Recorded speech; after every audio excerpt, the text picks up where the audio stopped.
এক বিস্তীর্ণ সবুজ বনের মধ্যে থাকত তিন বন্ধু পাখি, গুগু, মিঠু আর টুনটুন। গুগু ছিল একটু মোটা, খেতে খুব ভালোবাসত।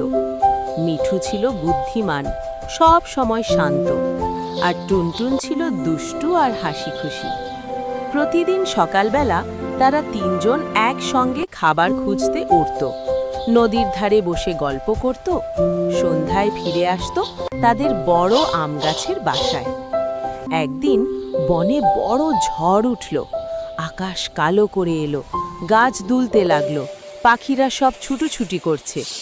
গুগু ভয় পেয়ে কাঁদতে লাগলো, আমরা এখন কোথায় যাব? মিঠু বলল, ভয় পেও না, আমরা একসঙ্গে থাকলেই পারবো। টুনটুন বলল, চলো বড় শিমুল গাছটার ফাঁকা কোটরে আশ্রয় নেই।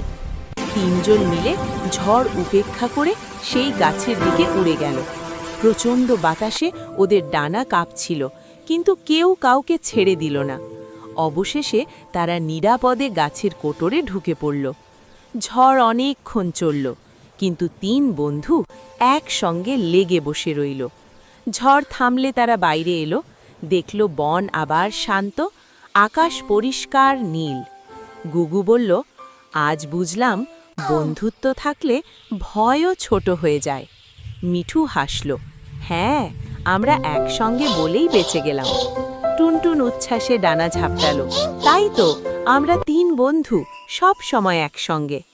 তারপর থেকে যখনই কোনো বিপদ আসে, তিন পাখি একে অপরের হাত মানে ডানা ধরেই মোকাবিলা করে। আর বন